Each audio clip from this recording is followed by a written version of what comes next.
प्रिय विद्यार्थियों, नमस्कार। हम गत व्याख्यान से प्रगतिवाद का अध्ययन कर रहे हैं और उसी क्रम को आगे बढ़ाते हुए मैं प्रगतिवाद के बारे में आपको और अधिक जानकारी आज के व्याख्यान में देना चाहती हूँ। प्रगतिवाद जनवादी विचारधारा और कला से संबंधित था। वस्तुतः जनवादी विचारधारा का सौंदर्य और कला से विरोध नहीं है, परंतु वह पहले उन भौतिक अभावों को, जनता के दैन्य और दारिद्र्य को दूर करना चाहता है जिसके कारण उसकी सौंदर्यानुभूति में कमी आती है।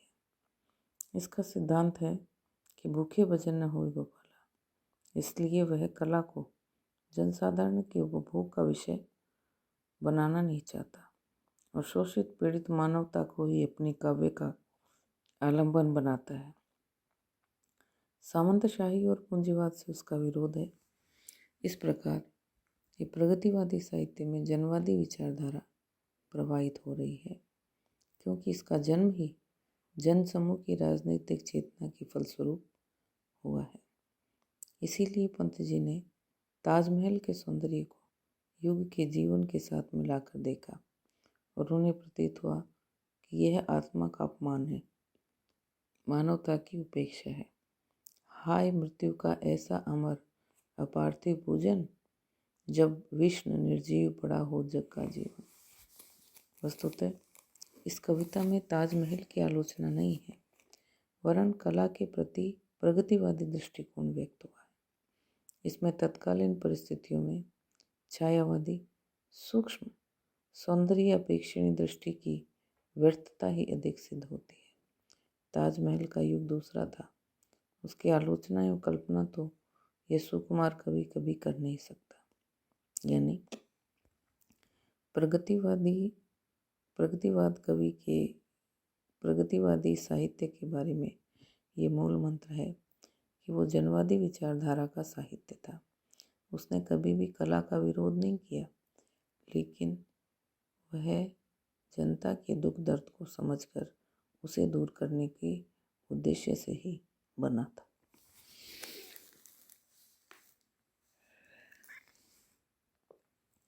प्रगतिवादी साहित्य युग की मांग पूरा करने वाला साहित्य है। यानी प्रगतिशील कविता छायावाद के बाद का साहित्यिक प्रयत्न है। डॉक्टर रामविलास शर्मा के शब्दों में हम कह सकते हैं कि यह युग की मांग को पूरा करने वाला साहित्य है। इसकी शक्ति इस बात में है कि वह समाज के वास्तविक जीवन के निकट है। जो साहित्य जनता का पक्ष लेगा वह जरूर शक्तिशाली होगा और अजय गति से आगे बढ़ता जाएगा।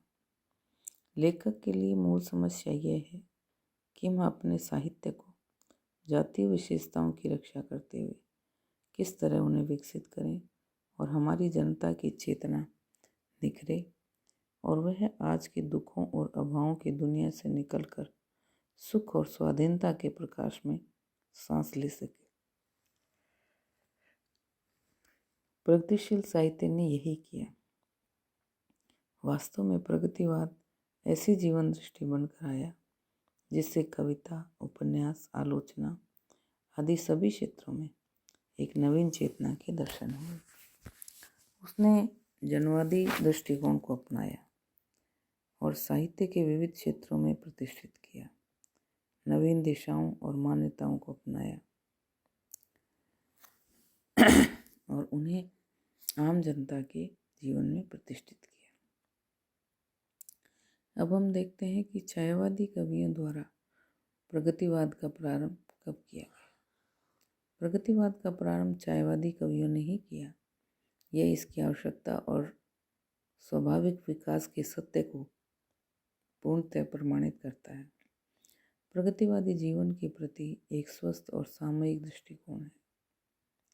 इसमें जनता की उस आशा, आकांक्षा और कर्मेच्छा की अभिव्यंजना हुई है जो देश, समाज और मनुष्य को आर्थिक, सामाजिक, राजनीतिक और बौद्धिक दासता से मुक्त होने की प्रेरणा देती है। छायावाद की प्रेम सौंदर्य की भाव व्यंजना प्रगतिशील भावों की अभिव्यक्ति के लिए उपयुक्त सिद्ध न हुई। छायावादी छंदबद्ध भी इस प्रगतिशील भाव सरिता को अपने किनारों में बांधने में सफल नहीं हुआ। अतः मुक्त छंद की अवतारणा हुई, जिसमें मुक्त भावनाओं की अभिव्यक्ति प्रवाहपूर्ण धारा में हुई। निराला जी के शब्दों में अगर हम कहें तो ये कह सकते हैं कि वह कविता की स्त्री सुकुमारता के विरुद्ध कवित्व का पुरुष गर्व है। प्रगतिशील यथार्थ के लिए मुक्त छंद अत्यंत उपयुक्त सिद्ध हुआ। पंत जी ने युगांत में छायावाद का अंत करते हुए युगवाणी में जनवादी विचारधारा को अपनाया। ग्राम्य में प्रगतिवादी मान्यताओं का व्यापक प्रयोग है। प्रगतिवाद का आलंबन जनजीवन है और भारत में जनजीवन के केंद्र हैं गांव। पंत जी ने ग्राम्य में गांव के समग्र रूप की झांकी प्रस्तुत की है। किसानों और मजदूरों, धोबियों और ग्रामबद्धों की ग्राम्य प्रकृति और ग्राम्य नर नारी के प्रति बौद्धिक सहानुभूति भी है। धीरे धीरे पंत फिर पुराने आदर्शवाद में खो गए हैं। उनका प्रगतिवाद की ओर झुकाव हृदय परिवर्तन का द्योतक न होकर बौद्धिक परिवर्तन था। सामाजिक चेतना का आदर्श उनके लिए उपयुक्त सिद्ध नहीं हुआ और वे पुनः व्यक्तिनिष्ठ आदर्शवाद के क्षेत्र में आ गए। दूसरे छायावादी कवि निराला नई भाषा, भाव और शैली को लेकर आए। इन्होंने निम्न वर्ग को अपनी कविता का साध्य बनाया और उनकी दीन स्थिति के निर्माताओं पर कटु व्यंग किए। भिक्षुक, कुकुरमुत्ता, गरम पकौड़ी, डिप्टी साहब आए, कुत्ता भौंकने लगा आदि व्यंग्यों में निराला ने पूंजीवाद की भर्त्सना की, किंतु इन सभी कविताओं में कवि का अहम झलकता है, सामाजिक दर्शन नहीं। अतः ये सब रचनाएं उनके छायावाद युगीन व्यक्तिवादी दृष्टिकोण की प्रतिक्रिया हैं। और जब प्रगतिवाद साहित्यिक परंपरा के विकास की ही सीढ़ी है तो पूर्ववर्ती व्यक्तिवादी विचारधाराओं की छाया उस पर पड़ना स्वाभाविक है। यह था आरंभिक प्रगतिवाद जो छायावादी कवियों के काव्य में अवतरित हुआ। अंचल की कविताओं में भी इसी प्रवृत्ति के दर्शन होते हैं। उनकी आरंभिक रचनाओं में यौवनगत प्रेम, पिपासा और रूपलालसा विद्यमान है, जिनमें सौंदर्यान्वेषण ही प्रधान है। उन्होंने व्यक्तिक भावनाओं को भी महत्व दिया है। धीरे धीरे प्रगतिवाद अपनी व्यक्तिवादी, प्राकृतिकवादी और आदर्शवादी प्रवृत्तियों को छोड़कर स्वस्थ सामाजिक दर्शन को अपना रहा है और अपने स्वाभाविक रूप जनवादी धारा को प्रकट कर रहा है। केदारनाथ अग्रवाल, नागार्जुन, रांगी राघव, रामविलास शर्मा, भवानी प्रसाद मिश्र, भैरव प्रसाद गुप्त, डॉक्टर शिवमंगल सिंह सुमन, मलखान सिंह सिसोदिया, राजेंद्र यादव, महेंद्र भटनागर आदि कवियों ने इस स्वस्थ प्रगतिवादी विचारधारा को अपनी कविताओं के माध्यम से अभिव्यक्त किया है। ये कवि अधिकांशतः मध्यम वर्ग से निकल कर आए हैं।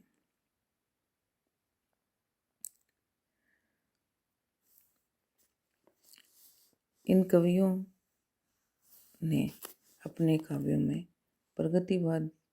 प्रगतिवादी काव्य की जिन प्रमुख प्रवृत्तियों को स्थान दिया है, अब मैं उनके बारे में आपको बताऊंगी। यानी प्रगतिवाद की जो प्रमुख प्रवृत्तियां थी उनके बारे में आपको चर्चा करूंगी। इससे पूर्व हम ये देखते हैं कि इस काल के जो कवि थे केदारनाथ अग्रवाल, नीरज, मलखान सिंह भदौरिया आदि, इन्होंने कब से ये कविता लिखनी शुरू की। केदारनाथ अग्रवाल हिंदी के प्रौढ़ और सहृदय कवि हैं। नींद के बादल, जिसमें प्रकृति वर्णन, छायावाद, रहस्यवाद, यथार्थवादी रचनाएं संकलित हैं।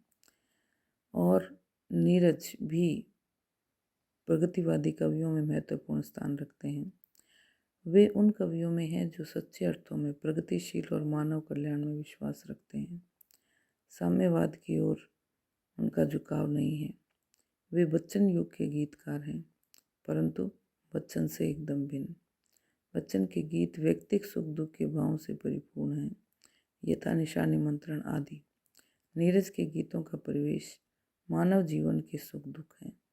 उन्होंने अपने व्यक्तिक जीवन की रागनी प्रस्तुत नहीं की। ऐसे ही कविवर सिसोदिया 1944 से प्रगतिवादी क्षेत्र में विख्यात हैं। उनका प्रथम कविता संग्रह बंगाल के प्रति और अन्य कविताएं 1946 में छपी और उन्होंने कविताओं में वीर रस के उपयुक्त ओजपूर्ण पदावली का प्रयोग किया। सिसोदिया जी का 25 वर्ष की कविताओं का एक संकलन दीवारों के पार प्रकाशित हुआ, जिसमें जीवन, संघर्ष, ध्वंस और सृजन, प्रकृति और प्रेम, मानवतावादी धरातल पर अनेक मुखी भंगिमाएं चित्रित हैं। ऐसे ही नागार्जुन, इन्होंने भी समाज और देश के प्रति कर्तव्यनिष्ठ और जागरूक कवि रहे हैं। हिंदी कविता में सर्वहारा वर्ग के संघर्ष की आवाज़ को बुलंद करने वाले नागार्जुन अग्रगण्य कवियों में आते हैं। मजदूर वर्ग के संघर्ष की उन्होंने प्रेरणा दी। देश की असहाय अवस्था में उनका हृदय पीड़ा से भर उठा और उनकी कविता में जनता का संघर्ष मूर्तिमान हो गया।